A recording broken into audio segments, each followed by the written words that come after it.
Assalamualaikum warahmatullahi wabarakatuh.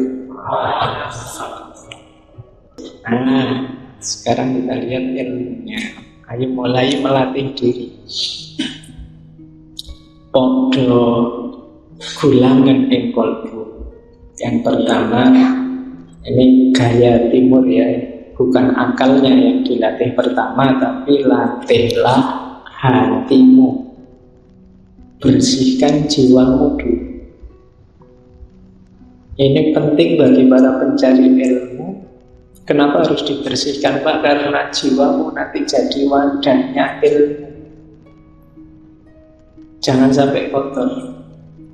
Kalau wadahmu kotor, mungkin ilmu yang masuk akan tertolak, atau ilmu yang mulia masuk bisa jadi kotor, atau ilmu yang mulia masuk tidak terlihat kemuliaan. Maka gulangan engkau, latih dulu hatimu. Kalau hatimu sudah terlatih, kamu bisa paham isyarat-isyarat. Ing sasmito amrih lantip, memahami sasmito pertanda isyarat, ayat-ayat, sehingga kamu jadi pandai. Di sekeliling kita ini kan ayat-ayat semua. Kemampuan membaca realitas sekeliling itu ditentukan pertama-tama oleh kebersihan batin. Hari ini kan mungkin kita bingung luar biasa. Ini yang benar yang mana, yang bagus yang mana. Kebohongan hoax tersebar di mana-mana. Kita ngontrol kekacauan di luar diri kita agak susah. Yang bisa apa? Kita kontrol diri kita sendiri. Pertama-tama apa? Bersihkan batin kita. Kalau batin kita bersih, kacamata kita jernih.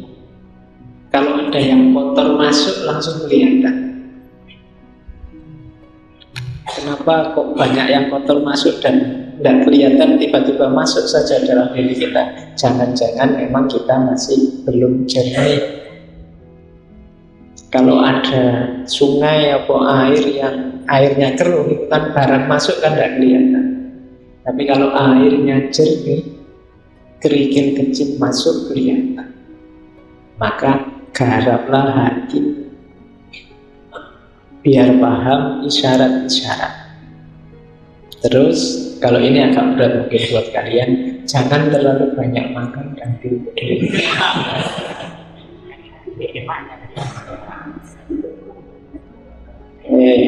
Ya, susah ya ini. Jadi, enggak Pak, saya enggak banyak makan, saya enggak punya duit Pak, kecuali ada yang naktir misalnya. Jangan terlalu banyak tidur juga. Kalau orang Jawa kan selalu memikirkan tirakat. Bukan berarti enggak mampu. Mampu, kalau mau bisa makan di restoran paling mahal, tapi saya enggak. Itu namanya mengendalikan diri. Kalau mau ini libur, bisa saya tidur pagi sampai pagi lagi kuat Pak saya kalau cuma tidur, tapi kan enggak. Jadi jangan terlalu banyak. Bukan berarti jangan makan dan jangan tidur, jangan terlalu banyak. Jadi 24 jam hidupmu alokasikan kalau bisa sebagian besar untuk hal-hal yang bermanfaat. Makan dan tidur itu jadikan menu pendukung, bukan menu utama. Saya tidak tahu menu utamanya hidupmu apa, tapi kalau itu hidangan, coba pilihlah menu utama yang bermanfaat, bergizi. Saya, menu utama hidup saya itu Pak, belajar kuliah Pak. Jadi makan, tidur itu mendukung, pacaran itu mendukung. Itu namanya bisa ngatur ritme hidup. Saya tidak tahu menu utamamu apa, tapi usahakan menu utama hidupmu itu hal-hal yang maslahat, yang manfaat. Makan dan tidur tidak utama, maka jangan berlebihan. Apapun yang tidak utama, penuhi sekadarnya saja. Kemudian bersifatlah keprawiraan, ambillah intisarinya, sudo dahar lan guring, sama tadi mengurangi makan dan minum. Oke, Jadikan kebiasaan menahar makan dan tidur, jangan bersuka-suka saja. Ini juga rumus. Orang itu memang dalam hidup nyari yang membuat dia nyaman, membuat dia senang. Tapi kamu harus cerdas, jangan nyari suka-suka saja. Karena banyak suka-suka hari ini, di belakang lahirnya susah. Kamu seneng-seneng misalnya touring terus kemana-mana, ya touring enak, bagus, cuma jangan terus-terusan. Itu namanya suka-suka. Karena pada saatnya mungkin kamu kehabisan waktu untuk hal-hal yang penting-penting. Jadi bersuka-suka sekedarnya saja. Karena jelek watak orang yang senang bersuka-suka saja. Kenapa katanya Pak Kupono Sekawan? Karena akan mengurangi kewaspadaan batin. Orang yang hidupnya senang terus, euforia terus, melonjak-lonjak terus, itu batinnya tidak peka terhadap persoalan. Harus dipuasakan sebentar. Makanya alhamdulillah kita oleh Allah 1 bulan dikasih Ramadan. Meskipun jarang kita manfaatkan secara maksimal, selain hanya untuk puasa, menahan lapar dan haus. Padahal itu momen yang kita bisa macam-macam di situ, untuk membersihkan diri, untuk tirakat, mengurangi makan dan tidur. Kadang-kadang puasa kan kita malah makannya double, tidurnya double. Tidurnya orang puasa kan ibadah banget. Memahaminya kan kamu letter gitu. Itu maksudnya kan tidurnya saja ibadah gitu. Apalagi kan gitu. Cuma kan kamu memahaminya pokoknya nauso ini ibadah. Tidurnya itu ibadah. Jadi agama banyak mengajar kita untuk semua yang dinasihatkan tadi, mengurangi makan, mengurangi tidur, jangan bersuka-suka saja. Jadi latih dirimu pertama-tama di sini, olah kalbunya. Baru terus hati-hati dengan perilaku-perilaku berikut ini. Ini dipupuk selanjutnya, pupuk kinanti. Kalian anakku yang muda-muda, katanya Pak Kupono, ingat-ingatlah jangan melakukan ini. Yang pertama, kalau ini saya potong-potongnya tidak langsung dalam lagunya saya karena panjang syairnya.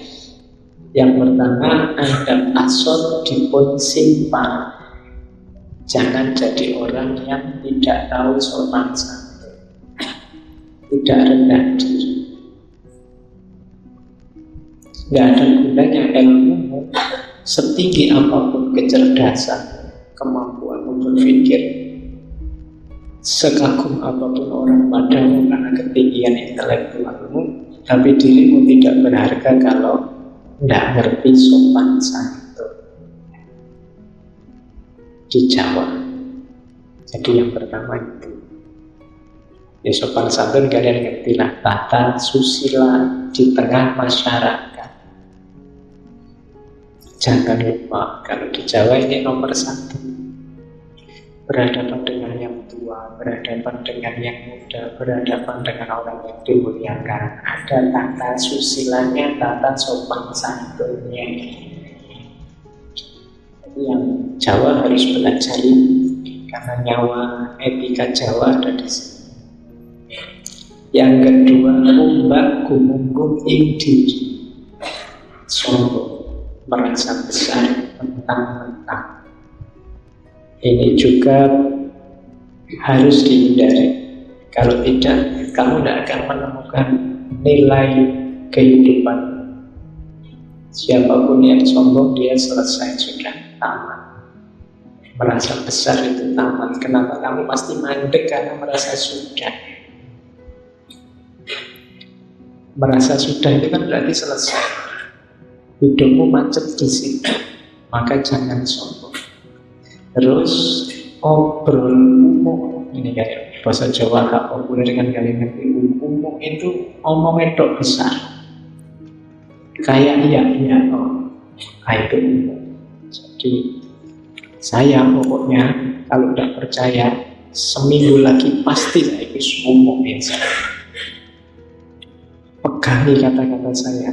Nah itu kadang-kadang umum itu hanya umumnya saja yang besar, kenyataannya tidak ada. Orang melihatmu umum itu kamu akan dianggap tercela. Sama kayak selanjutnya, kumentus dan kemaki. Kamu mungkin sering dengar istilah ini ya, kementus sama kemaki. Jadi ini tidak ngerti kayak ngerti-ngerti, oh. Tidak bisa kayak bisa-bisa. Itu namanya kementus, kemaki. Jadi sok baru baca buku filsafat 1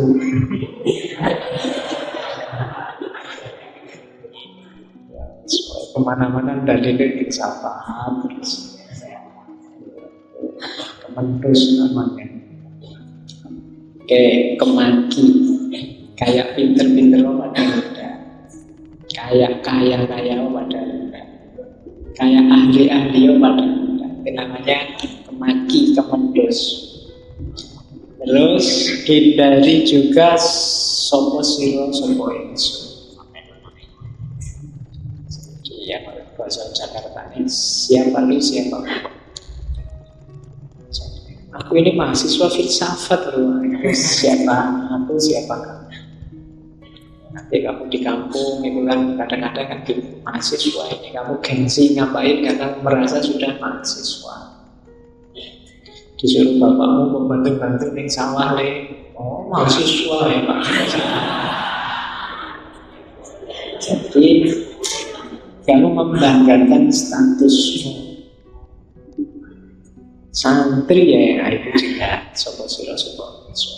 Intelektual ya itu sopo siro sopo insun.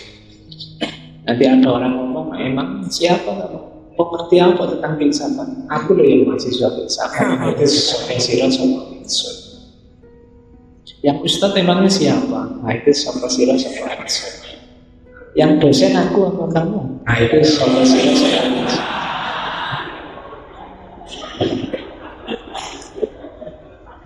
Jadi jangan punya watak semacam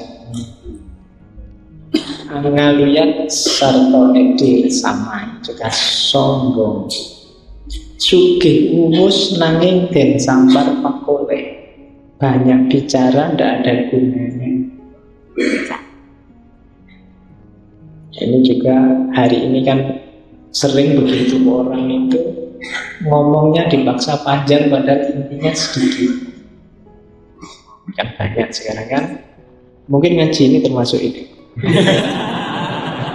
Sugih umus tapi ya dan sampar pakole. Intinya jadilah orang baik kan gitu aja.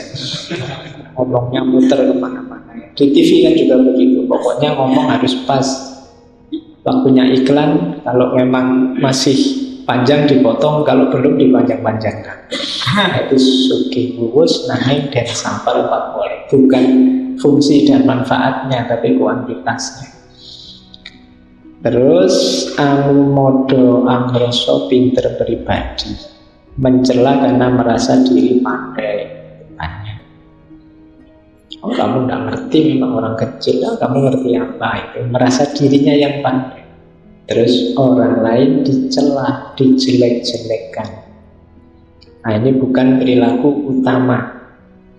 Ada lagi dahwen open. Dahwen open itu mencela padahal sebenarnya dia mau. Misalnya kamu nembak tapi ditolak, terus kamu bilang alah anak itu memang biasanya, terus kamu jelek-jelekan padahal kamu mau sebenarnya. Itu namanya gangguan open. Ya, jadi kamu celah sesuatu atau seseorang padahal kamu ada pamrihnya. Padahal sebenarnya kamu juga mau. Hanya saja kamu nggak bisa memperoleh.